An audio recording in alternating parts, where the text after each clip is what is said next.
भाभी दीदी, हाँ आप ठीक तो है ना? कितना जल गया हाथ? थोड़ा हाथ जल गया पर कोई अफसोस नहीं है इस बात का। बस भीमा की किताबें बची रहनी चाहिए। रमा, देखो ना, हाथ जल गया है उनका। कुछ लगाओ ना, हल्दी या कुछ, देखो ना। उठिए उठिए।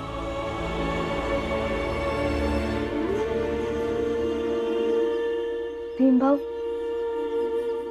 एक बार पहले भी मैंने आपकी किताबें जलाई थी, लेकिन आज इन्हें बचा के बहुत अच्छा लग रहा है। ऐसा लग रहा है जैसे किसी पाप का पश्चाताप कर लिया हो।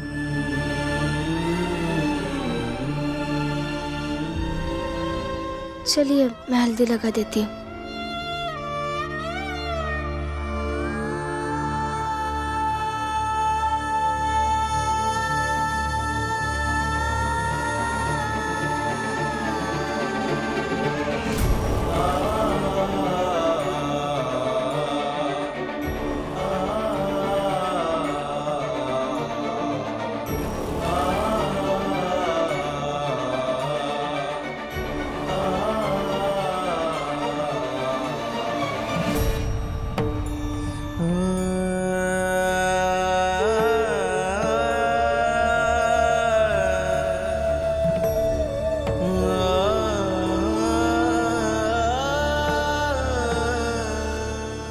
लो, गुरुजी भी आ गए।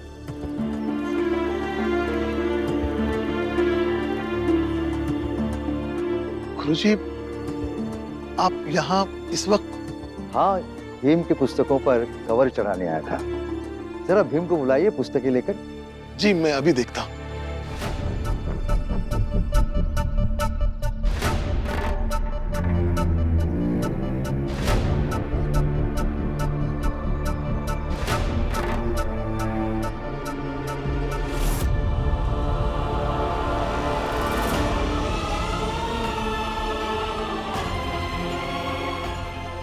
लक्ष्मी, तुम कब आई? और तुम्हारे हाथ को क्या हुआ? कुछ नहीं बाबा, बस वो थोड़ा सा जल गया था, ठीक हो जाएगा।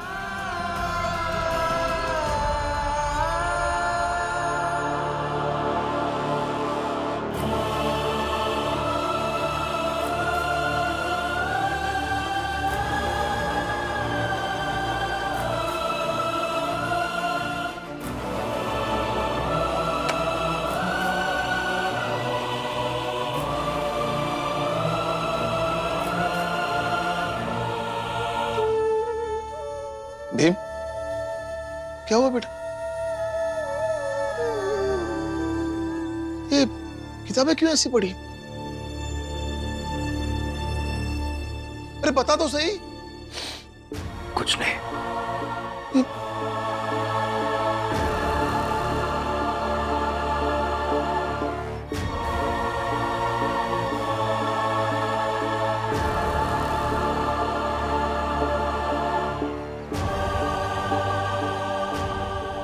इसे तो मिट्टी की तिल की महक आ रही है।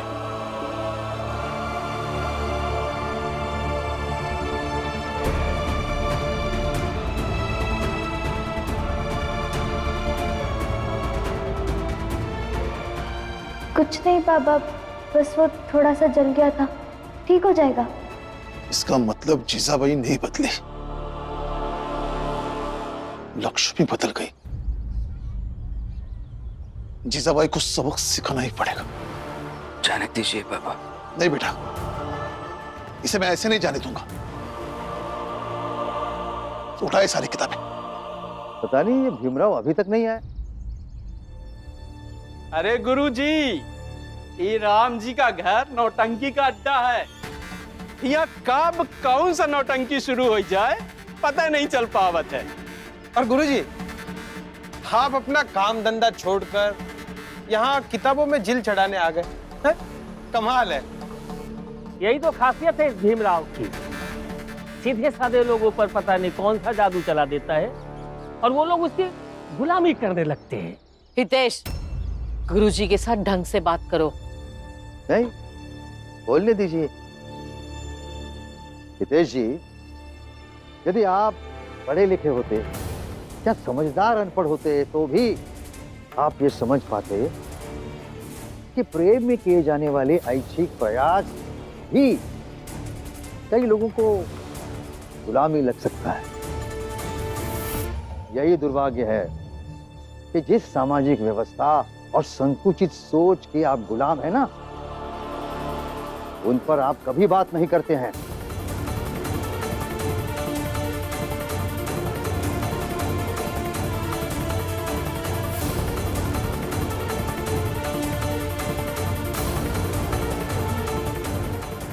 भैया, ये पुस्तकों को क्या हो गया?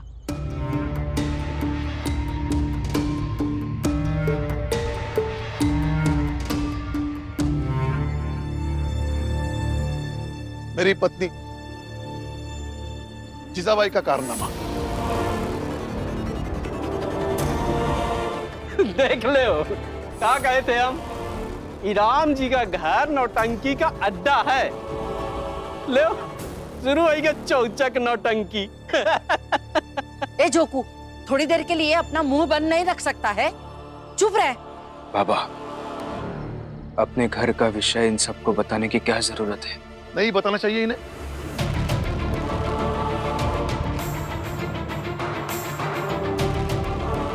दरअसल मेरी पत्नी ने फिर से इनकी इन किताबों को चलाने की कोशिश की, और मेरी बड़ी बहू इसने पहले भीम की किताबों को जलाया था,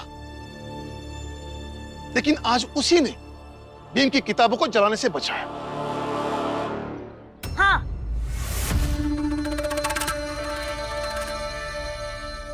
बहुत अच्छा किया आपने, बहुत अच्छा किया। इन सब का जानना बहुत जरूरी था कि आपकी पत्नी कितनी खराब है, और आपकी बड़ी बहू पहले खराब थी अब अच्छी हो गई। बहुत जरूरी था इन सब का जानना। अच्छा किया आपने। नहीं, मैं इसलिए बता रहा हूं, भविष्य में भीमराव अंबेडकर की जीवनी लिखी जाएगी, सुनी जाएगी, पढ़ी जाएगी, तो सारे लोगों को साफ साफ पता होना चाहिए ना कि उसके पढ़ने के पक्ष में कौन कौन था और उसके खिलाफ कौन कौन था।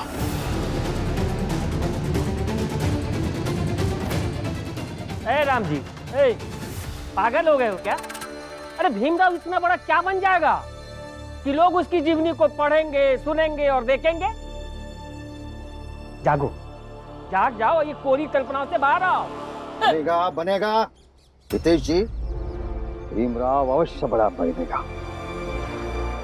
इतना बड़ा बनेगा कि इसके जीवन से प्रेरणा लेकर लोग अपने जीवन की दशा और दिशा निर्धारित करेंगे।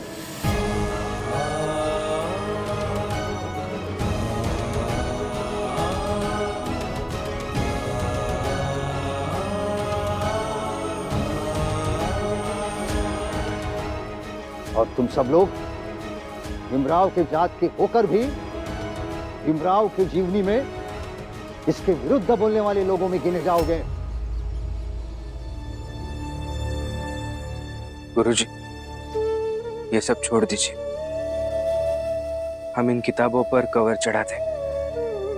काका, कुछ बिछाने के लिए दीजिए।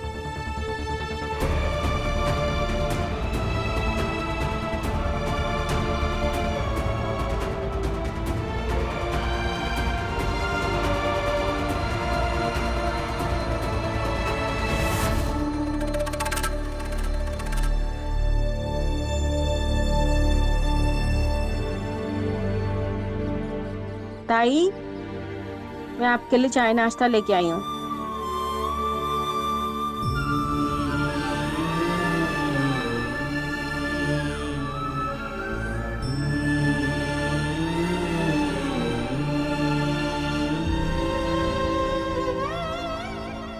तू मेरे लिए चाय नाश्ता लाई।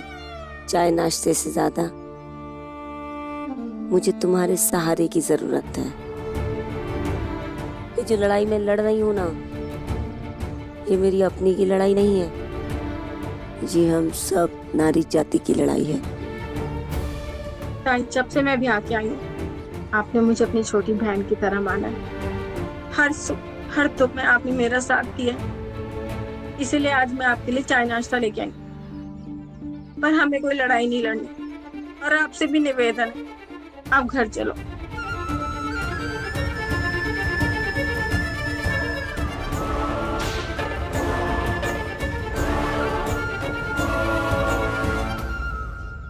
जख्म छुपाने से ना दर्द कम नहीं होते।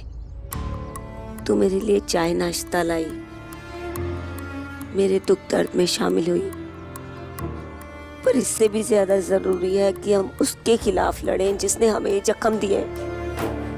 वरना जैसे आज तक हम अपने पतियों से मार खाते आए हैं ना, उनके जख्मों को छुपाते आए हैं, जीवन भर हम अपने जख्म ऐसे ही छुपाते रहेंगे। ताई, हम औरतें कर भी क्या सकती हैं? कुछ नहीं कर सकते हो तुम सब, क्योंकि यही तुम स्त्रियों का भाग्य है, तुम्हारी नियति और तुम सबका भविष्य। ताई, मैं निकलती हूँ।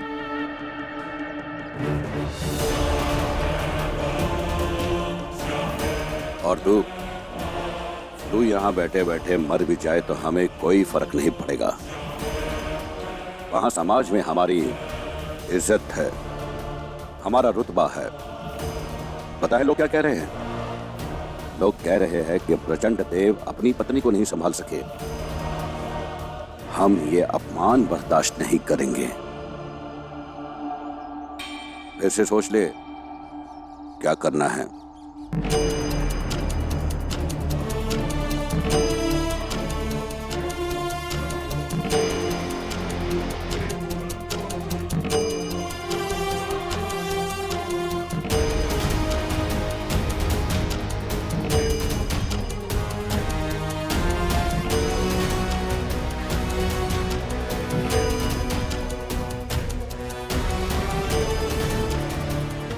ये लीजिए, आपको जितना मुझे मारना है ना मार लीजिए, मेरी खाल उधेड़ दीजिए, लेकिन मैं अब उस घर में वापस नहीं जाऊंगी।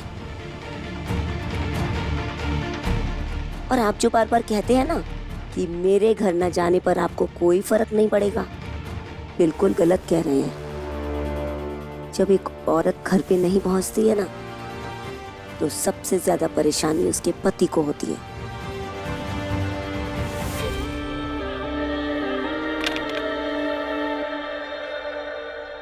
आज भर की नौटंकी है, जितना मन हो कर ले।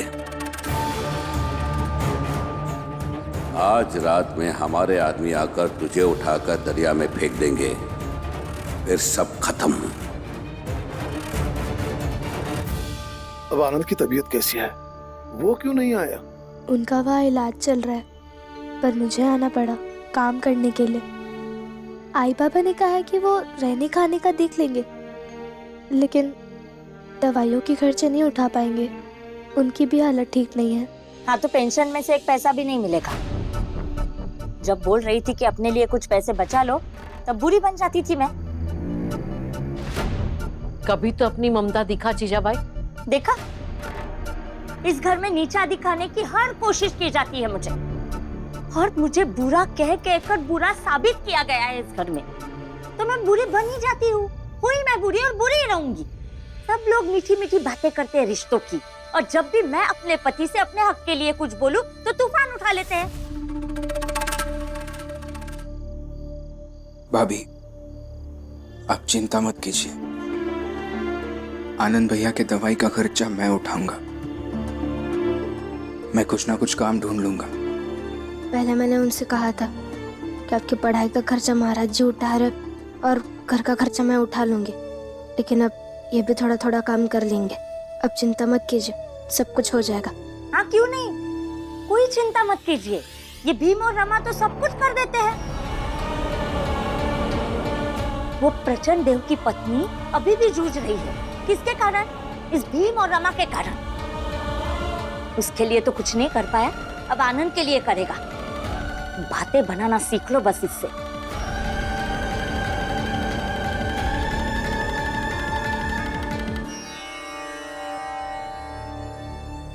भीम, अब प्रचंड देव की पत्नी का क्या होगा? बाबा, भीम,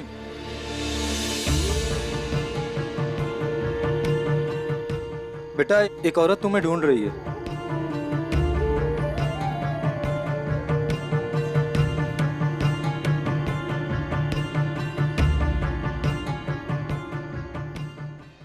क्या हुआ? प्रचंड देव आज रात अपनी बीवी को दरिया में फेंकवाने जा रहे हैं और मेरे पति भी गए इस काम में। मौका देख के मैं किसी तरह से तुम्हारे पास आई हूँ भीम, ताकि तुम कुछ कर सको। देखिए, ये अब उस काकी की किस्मत है कि उन्हें ससम्मान अपने पति के घर वापस जाना है कि दरिया में डूब जाना है। ऐसा कैसे कह सकते हो तुम भीम? तुम्हारे कहने पर उन्होंने ये सारी नौटंकी रची और अब तुम ही उन्हें ऐसे मरने के लिए छोड़ रहे? देखिए, मैं आपको बता देता हूं कि मैंने सिर्फ संघर्ष करने के लिए कहा था। इसका मतलब यही होता है कि संघर्ष का जो नतीजा आएगा उसके लिए तैयार रहो।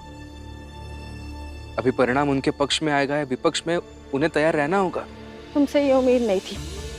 बड़े समाज के ठेकेदार बनते हो तुम, और एक औरत को यूं ही तुमने अकेले संघर्ष करने के लिए छोड़ दिया। मतलब इस समाज में किसी के भी साथ अन्याय हो जाए तो लड़ने की जिम्मेदारी मेरी अकेले की है क्या? जिम्मेदारी मेरी अकेले की नहीं है, बल्कि इस समाज में रहने वाले हर आदमी की है। और आप कुछ क्यों नहीं कर रही है? आप तो वैसे भी एक औरत है, आप तो उन्हें समझ सकती है ना। आपके उनके साथ संबंध हो गए, आपको उनकी फिक्र है, इसलिए आप यहाँ आई है। आप कुछ कीजिए, और अगर आप नहीं कर सकती है तो जो हो रहा है उसे होने दीजिए। मैं क्या कर सकती हूँ? पहले तो मैं एक औरत हूँ, ऊपर से मेरे पति प्रचंड देव क्या काम करते हैं। मेरे हाथ में क्या है? कहने को तो कुछ नहीं है, लेकिन जब सृष्टि का सृजन करने वाली अपने होने का बोध करे तो उसी के हाथ में सब कुछ है। आप बहुत कुछ कर सकती हैं।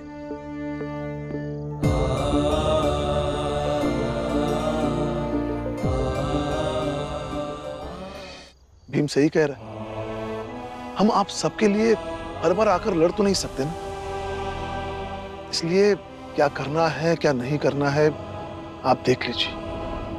हाँ देखिए, हम सब आपकी भावनाओं को समझते हैं, और जब तक आप कोशिश नहीं करेंगी तब तक कोई रास्ता कैसे निकलेगा? आपकी एक कोशिश आपके ताई की जान बचा सकती है और आपको अपने घर में सम्मानजनक जीवन दे सकती है। चल बेटा।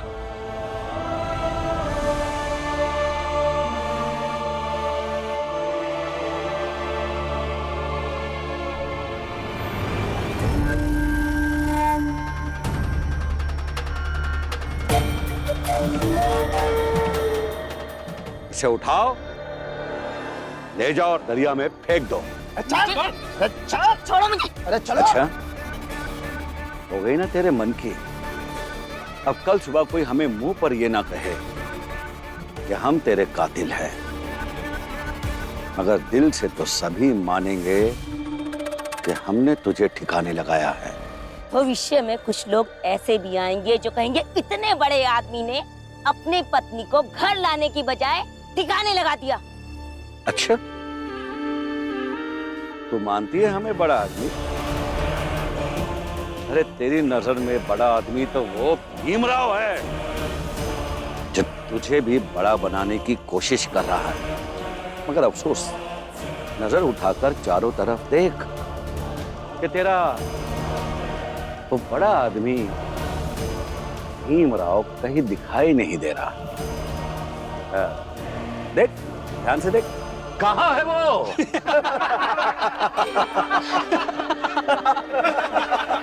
अब एक काम करो, इसे उठाकर ले जाओ और दरिया में फेंक दो, और कल सुबह आ जाना हमारे घर में इसकी मौत का मातम मनाने। चलो। अरे ऐसे कैसे माता मनाएंगे?